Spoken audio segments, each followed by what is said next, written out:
Thank you for watching me make this Slingbow from a broken wrench. You got to see me do some forging, some machining and some grinding as usual in this video, so a bit of everything.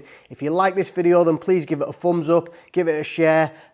Speak to me in the comments as well. I like to respond to everyone in there. It really helps me out. And if you're not subscribed, hit that subscribe button and the bell icon so you're notified of when future videos go out. And if you look in the description you'll find links to my sponsors and my social media pages, so head on over there, give me a follow. I'm quite active on all my social media, and I also have a Patreon if you want to support me and help keep me making more videos.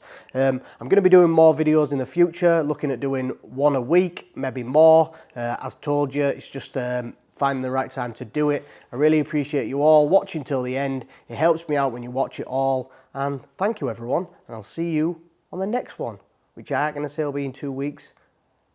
I ain't going to say it'll be in 1 week, because it'll probably be in 2 weeks. I nearly got to the end without messing up. Stick around for some outtakes. See you later. Bye. Don't forget to... If you're not subscribed... What? To head on over there. Fuck off. As you can see, I did... Oh, fuck off. Putting them out, what? Fuck off. Fuck's sake. Slingshot from a broken... Slingbow, fuck's sake. Slingbow from a fuck.